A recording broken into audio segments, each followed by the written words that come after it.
When someone calls you too old, it doesn't sting at first, not really.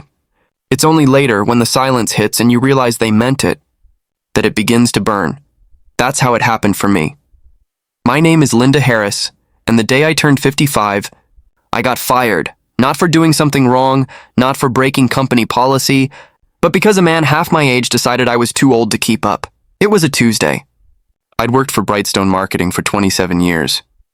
I'd trained interns who now had corner offices, helped build clients from nothing into multi-million-dollar accounts, and never once missed a deadline. But none of that mattered anymore. My boss, Eric Shaw, called me into his office that morning. The blinds were half closed, the air conditioner humming, the smell of expensive coffee lingering, like it always did before bad news. He smiled politely. Too politely. "Linda, you've been incredible for this company. Your family." When someone calls you family right before taking away your paycheck, you know what's coming. I forced a small smile. "That sounds like a setup, Eric," he chuckled awkwardly. "I'll be honest with you, marketing's changing fast. We're shifting to a younger team. Fresh ideas, new energy, social media focus. And I'm not fresh enough?" I said. He hesitated, looking uncomfortable. "You've been here a long time." "But well, we need people who understand the new generation." I folded my hands, keeping my voice steady. "You mean people who don't have gray hair?" He winced. "Come on, Linda, don't make it sound like that." "It is like that," he sighed. "Look, this isn't personal. You'll get a good severance, 6 months' pay. You'll be fine. You'll be fine. It's funny how people say that when they're the ones cutting your lifeline." I stood up slowly, holding back tears. "Eric, I gave this company my best years.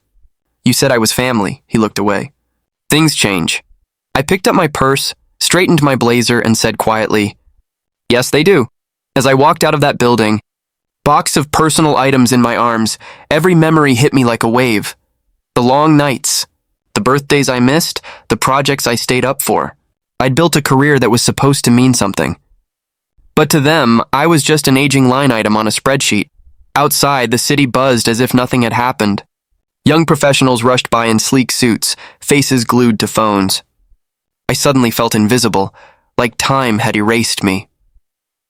That night, I sat in my small apartment staring at my reflection in the dark window. My hair was streaked with silver. My hands had lines where smooth skin used to be. I didn't feel 55, but the world had decided I was done. I thought about my parents, Robert and Mary Harris. They'd both passed years ago.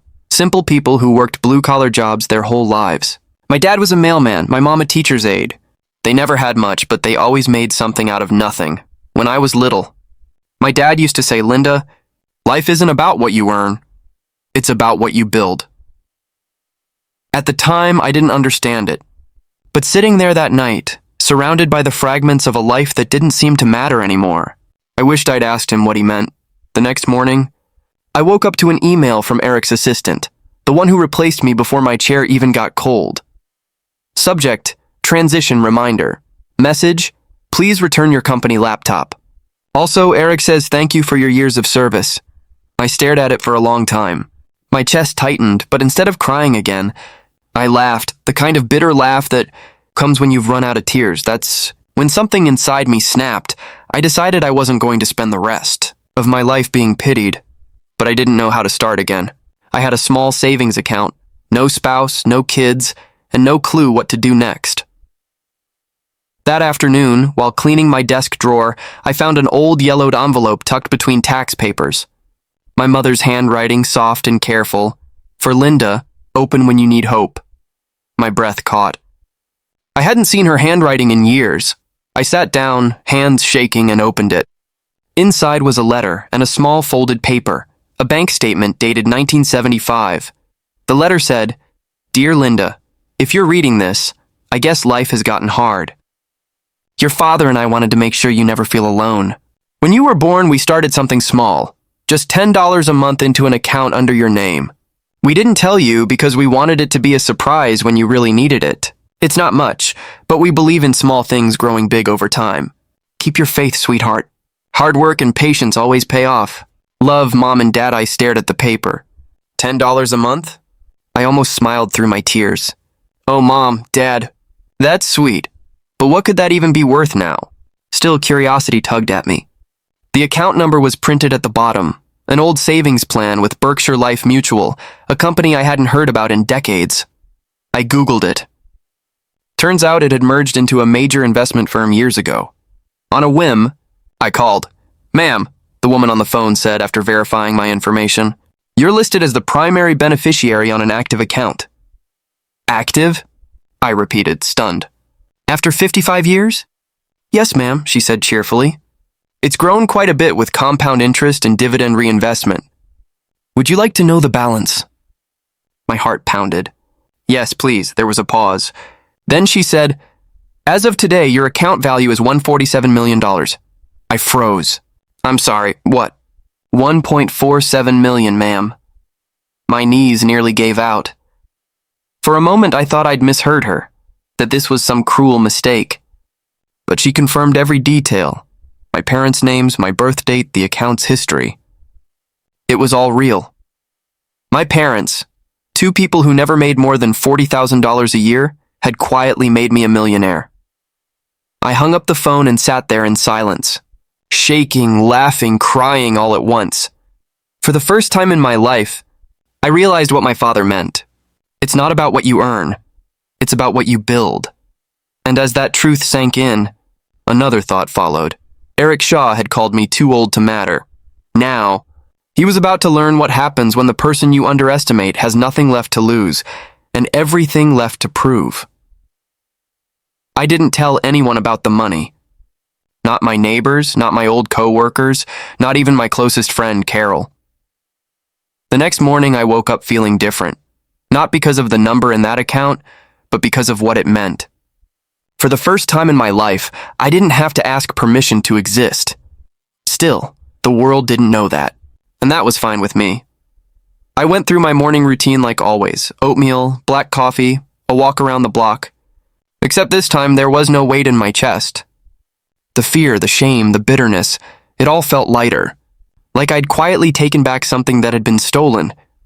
But as I walked past the Brightstone marketing building, there he was, Eric Shaw, my former boss, standing on the sidewalk with a group of clients, laughing, confident, the kind of man who never looks back at the people he steps over. He saw me, smirked. "Well, if it isn't Linda," he said, as if running into an ex-employee was a charity event. "How's retirement treating you?" I smiled, the kind that hides a storm.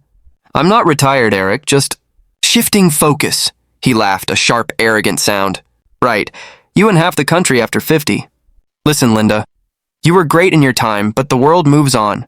Marketing today is about energy, youth, and social presence. No offense. No offense taken," I said calmly. "Just remember, Eric, youth fades faster than you think." He grinned. "I'll take my chances."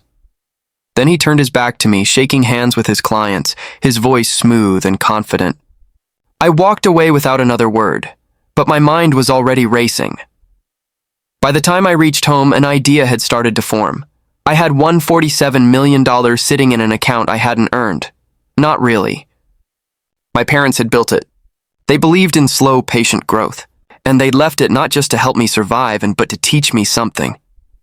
If life was going to tell me I was too old to matter, maybe it was time to prove that wisdom, patience, and experience could still win, so I started learning.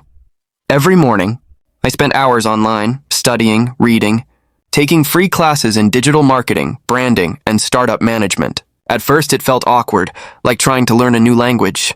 But every concept I read, strategy, storytelling, psychology, reminded me of what I'd always been good at: understanding people.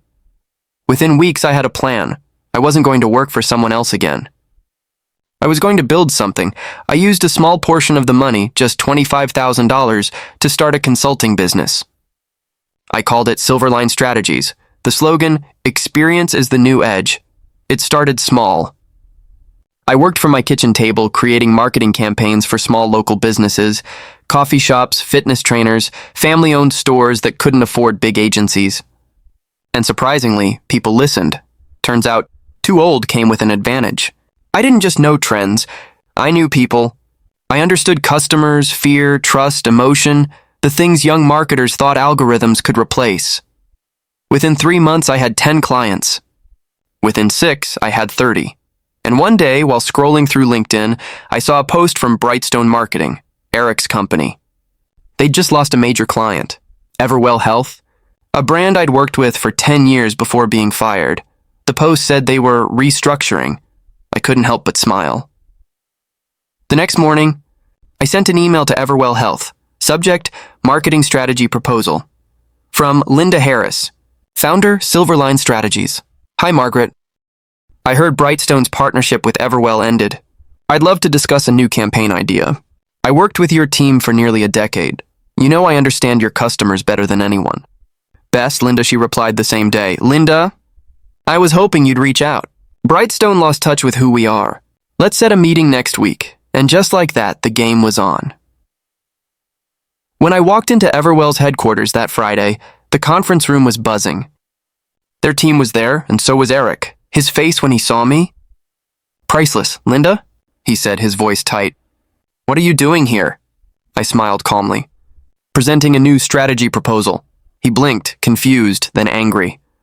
You're with Silverline? That's right, I said, handing out my slides. We focus on authentic branding. Real stories. Real people. Something I believe Everwell's been missing lately. Margaret, the marketing director, nodded enthusiastically. Exactly. That's what we've been craving. For 30 minutes, I walked them through my plan. Storytelling-driven marketing, customer empathy, content that felt human again. Every word came naturally. And the best part? I wasn't nervous. Not once. When it was over, Margaret stood and said, Linda, this is brilliant. I think we found our new partner. Eric's face turned red. Wait a second. You're hiring her? She doesn't have a team. We're a full agency. Margaret smiled politely. Exactly. And your full agency failed to understand our customers. Sometimes experience beats numbers. Eric opened his mouth, but no sound came out. I shook his hand. No hard feelings, Eric. It's just business. You said it yourself, and the world moves on. As I left the building, I couldn't help but laugh. For the first time in years, I wasn't the one being dismissed. I was the one being chosen. That night, I sat by my window, looking at the city lights reflecting off the glass. I thought of my parents again, the two people who had built everything from almost nothing. They hadn't just left me money. They'd left me proof that small, steady things can outlast everything flashy and fake. And though I didn't say it out loud, I could almost hear my father's voice in the quiet. You're never too old to start again.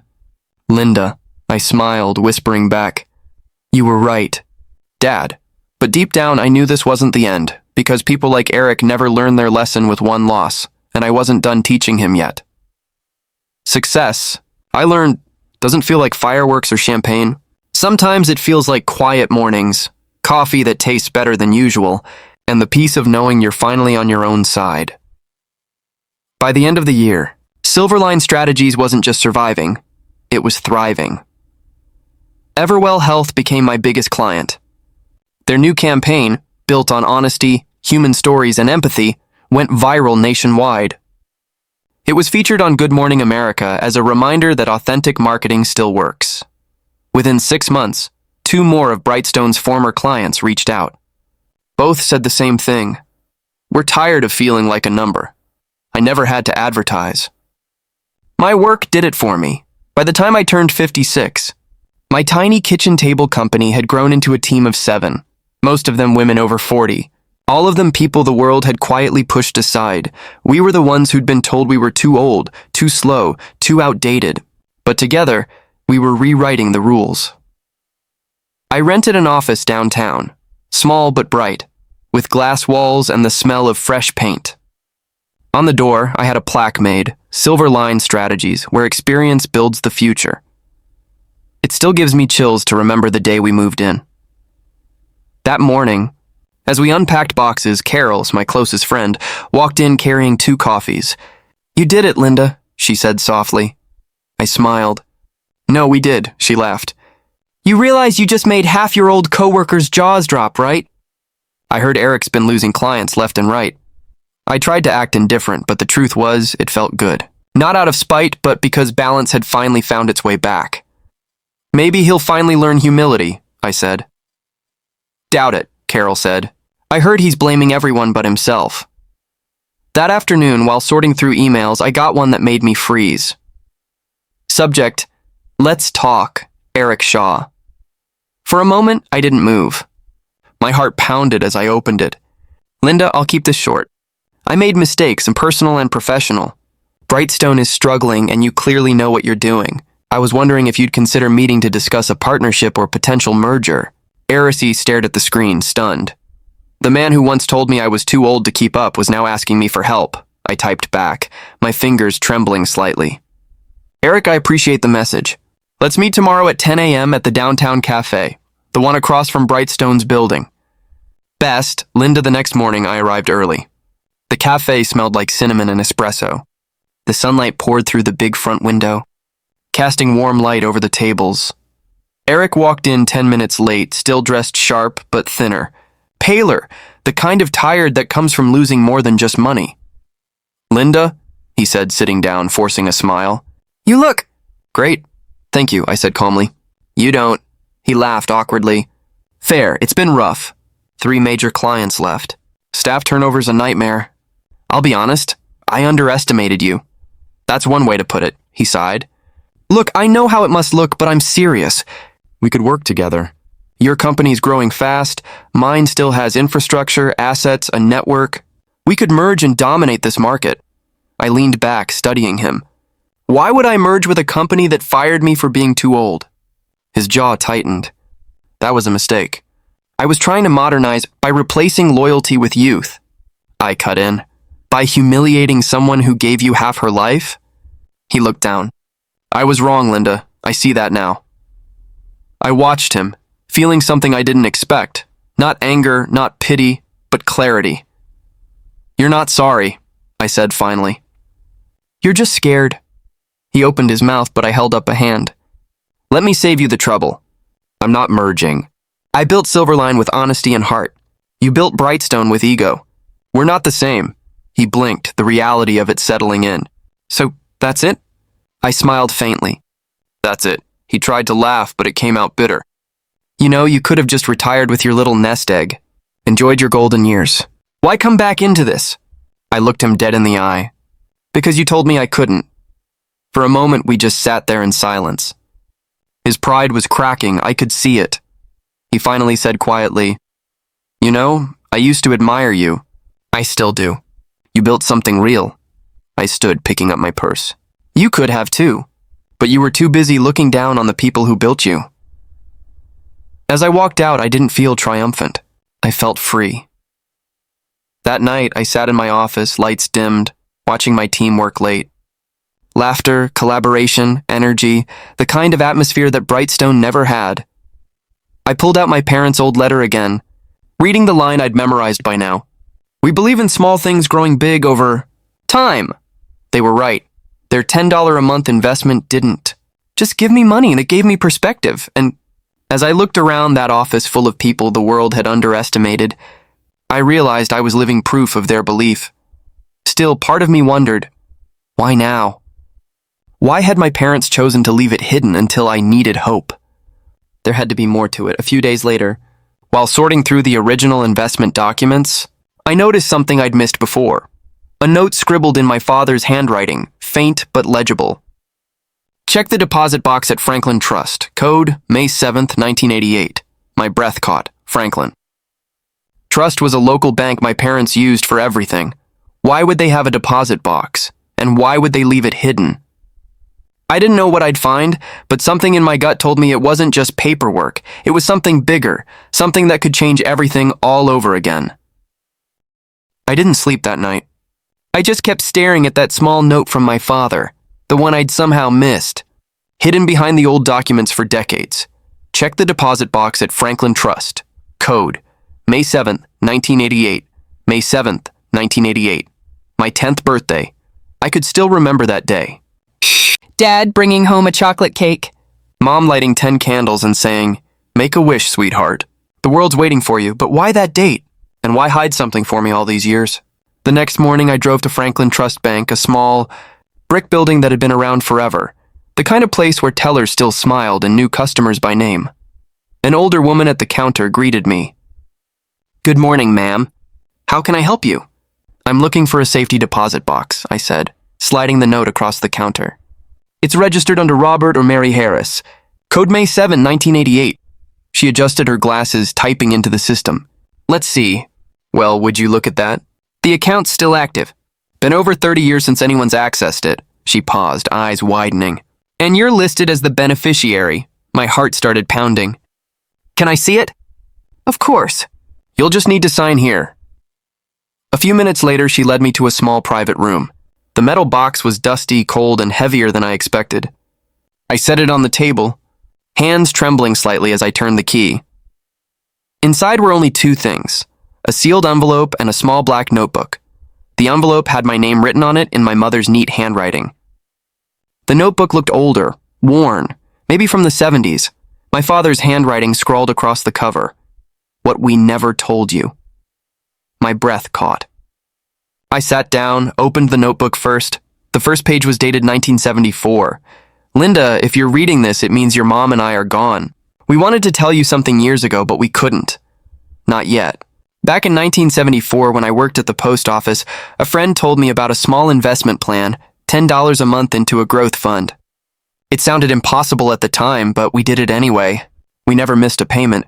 He'd drawn charts, logged deposits, even little notes in the margins like, skipped lunch today, put the $10 instead. I smiled through tears. That was just like him. Stubborn, steady, always thinking of the future. But then the entries changed. The handwriting became shakier, the tone more serious.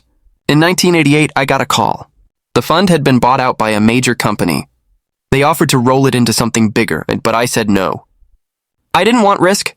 I wanted security for you. But here's what we didn't tell anyone. Your mom and I used that fund for more than money. We started another account, a trust for workers in our town who'd lost everything. Quietly, anonymously, we wanted to give back.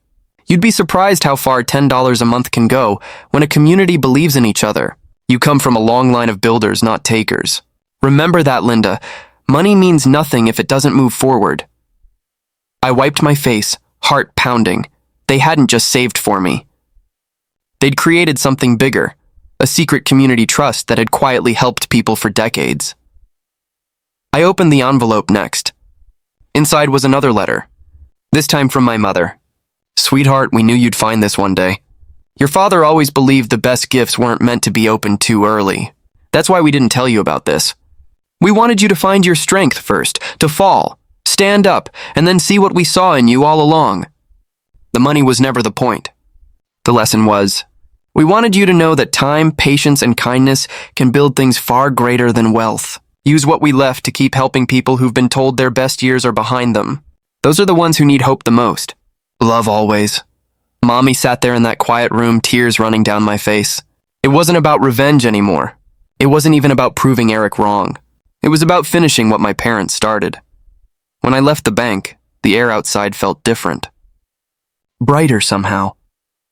That night, I couldn't sleep, not because I was restless, but because my heart was full. I stayed up designing something new, a foundation, the Silverline Fund, named after my company, but rooted in their legacy. Its mission would be simple, to help older professionals restart their lives after layoffs, retirement, or rejection. People like me, people who'd been told they were too old, by morning the website was live.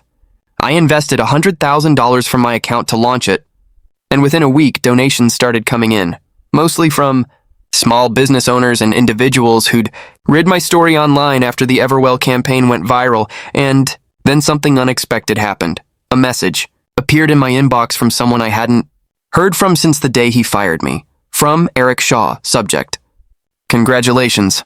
I hesitated, then opened it. Linda, I saw the article about your foundation. It's incredible what you're doing. I won't lie, I envy it. Not the money, but the peace it seems to have given you. I spent years chasing numbers. Now I realize I built nothing that will outlast me. You proved me wrong, and you did it with grace. I hope someday I can say I've done something meaningful too. I read it twice, then again, and for the first time, I didn't feel anger toward him. Just pity. He'd been chasing a finish line that didn't exist, while I'd finally found one that mattered. I closed my laptop, walked to my window, and whispered softly, "You see that, Mom?"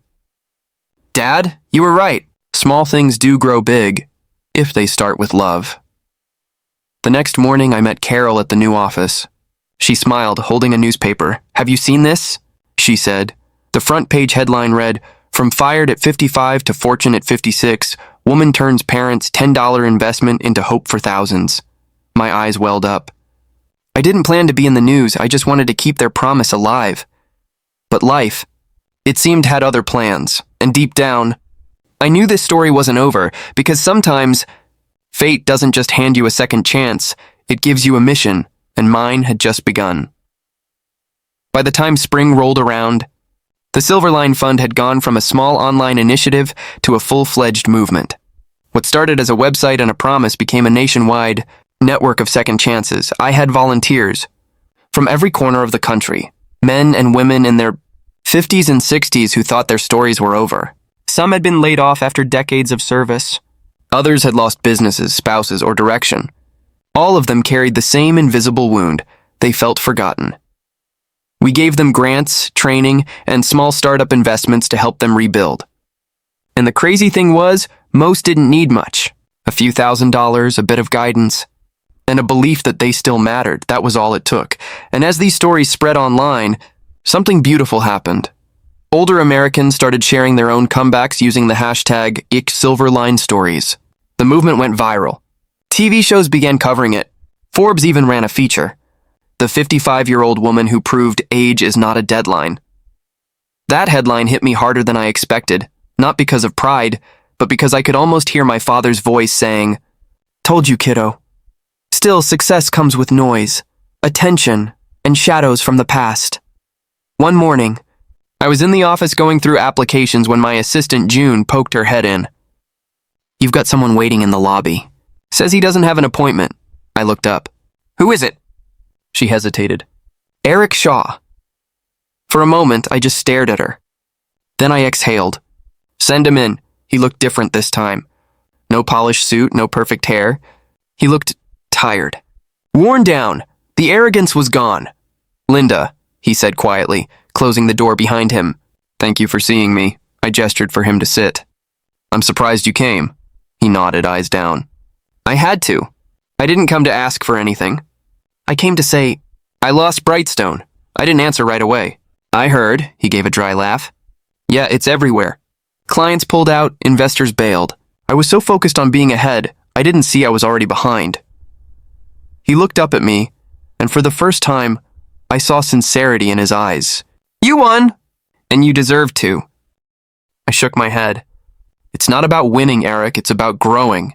"You can still do that," he smiled faintly. "That's easy for you to say. You've got a movement, a purpose. I've got debt." I leaned forward. "Then start over. You told me once that I was too old to keep up. Maybe you should ask yourself what that really meant, because maybe you stopped learning, not me." He nodded slowly. "You're right." He stood, buttoning his jacket even though it didn't fit like it used to. "I wanted to tell you one last thing before I go. You made me think, for the first time in years." As he turned to leave, I said quietly, "Eric?" He paused. I smiled faintly. "You're not too old either." He blinked, then nodded once and left without another word. When the door closed, I sat there for a long time, staring at the city through the window. I didn't feel triumphant. I felt peaceful. Forgiveness wasn't weakness. It was freedom. That night, I drove out to my parents' old house. It had been sitting empty for years, waiting for a buyer, but something told me to go. The yard was overgrown, the porch creaked, but inside still smelled faintly of home, of cinnamon and coffee and old books. In the living room, I found an old shoebox on a shelf I'd never touched. Inside were photos, letters, and a single cassette tape labeled in my father's handwriting. "For when you've built something real." My heart caught in my throat. I found an old tape player in a drawer and pressed play. Static. Then his voice. "Hey there, kiddo. If you're hearing this, you did it. I always knew you would. Your mom and I, we believed in you even when you didn't. We didn't have much to leave, but we wanted to leave you something that would remind you what matters. Life isn't about big wins. It's about the small things you keep doing even when no one claps for you." He paused, his voice softening. And if you ever find yourself doubting again, remember this: you come from builders, from givers, from people who kept going when the world said stop. So whatever you've built, make sure it helps someone else keep going too. That's the only kind of wealth that lasts. I pressed stop. For a long time, I just sat there, tears sliding down my cheeks. I could almost picture him and Mom sitting on that same couch, recording this decades ago, smiling at the thought of a future they believed in. And in that quiet moment, I realized something.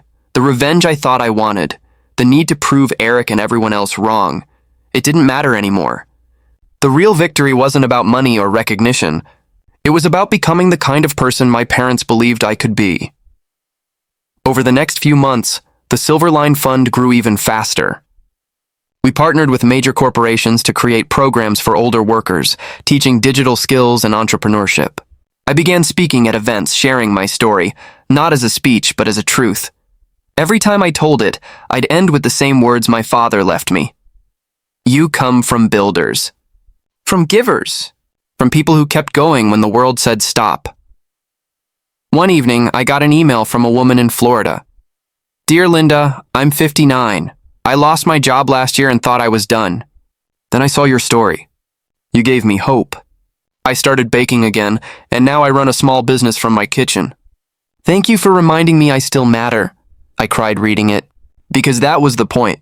That was the whole point, and yet, something inside me still stirred. There was one piece missing. My parents' legacy wasn't complete yet. They'd built the foundation. I'd carried it forward. But now I needed to pass it on. I didn't know how yet, but I knew where to start, back where it all began. My hometown, where two ordinary people had started a 10-a-month dream that changed everything. I packed a small bag, locked the office, and hit the road. This time, not to prove anyone wrong, but to make sure their story lived forever. The drive back to my hometown took 5 hours, but it felt like traveling through time. The roads looked the same, lined, with oaks and white fences, but smaller somehow, quieter. The kind of quiet that holds memories instead of people. It had been nearly 30 years since I'd last driven down Maplewood Lane, where my parents' old house sat at the corner. The neighborhood had changed, new mailboxes, remodeled homes, but the old place still stood there, sturdy as ever, paint peeling, porch light missing, curtains drawn. I parked out front and just sat there for a minute, gripping the steering wheel. It's strange. Coming home when the people who made it home are gone. I unlocked the door, half expecting to hear my mother's voice calling from the kitchen. The house smelled faintly of dust and cedar, the kind of scent that makes your heart ache with nostalgia. I wandered through the rooms, each one a time capsule. My father's toolbox still under the workbench. My mother's recipe cards in the drawer, her handwriting looping and soft. In the living room, sunlight fell across the old piano. I sat down and pressed one key. It echoed through the house, pure and lonely. That's when I saw the envelope. It was taped under the piano lid, yellowed with age. My name written across it in my father's blocky script. For when you finally come home. My breath caught. I opened it slowly. Inside was a letter and a small Polaroid photo, Mom and Dad standing in front of the community hall downtown. Behind them was a wooden sign that read, Harris Community Center, opening soon. I didn't recognize it. I unfolded the letter. Linda, if you're reading this, you've already found your way. Your mother and I started something small before we passed. The trust fund we created for struggling workers. Part of it was used to buy an old building on Oak Street. Our plan was to turn it into a community center one day, a place where people could learn new skills, find jobs, or simply remember they're not too old to start over.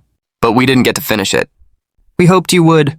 If you can, make this dream real. Not for us, but for everyone who still believes their story is over. We love you, always. Dad, my tears blurred the words. It was never just about me. It never had been. My parents had seen further than I ever could.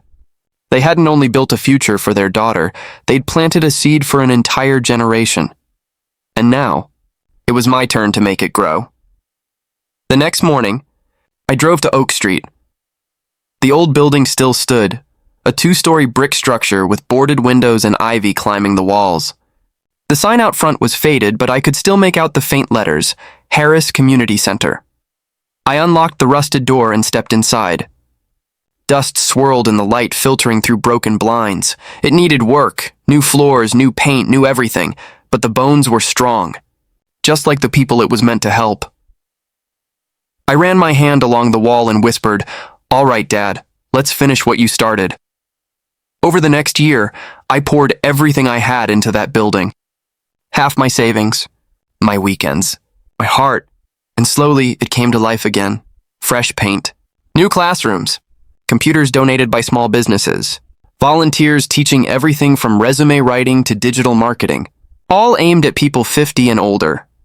We hosted workshops, small business incubators, career re-entry programs. The day we opened, the mayor came. Reporters came. Even Eric came. He volunteered to teach leadership classes for people restarting their careers. He wasn't the same man anymore. Humbled, quiet, human. When I walked up to the podium to give my speech, my voice trembled, but the room was silent. 55 years old, I began, was the age the world told me I was done. But that was the year my life began again. A soft laugh rippled through the crowd. My parents believed in small things, small savings, small acts, small steps.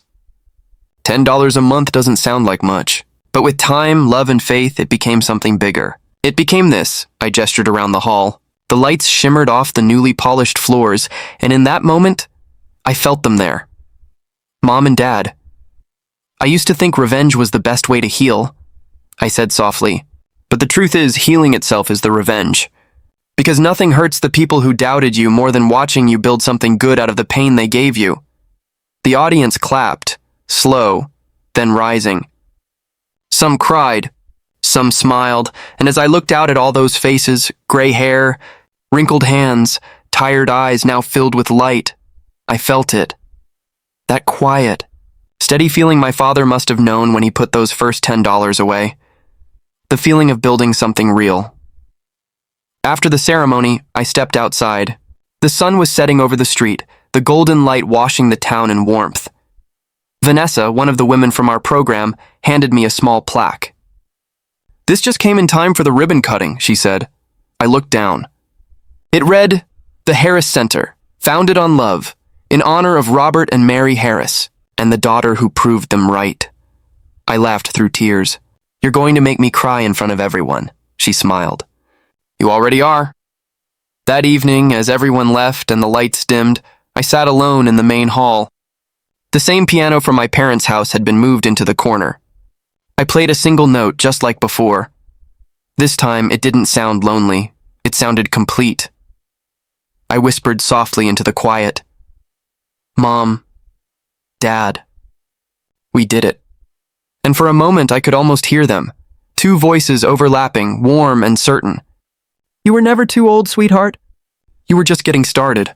I smiled, wiped my eyes, and whispered back, "Truth is the only lasting wealth."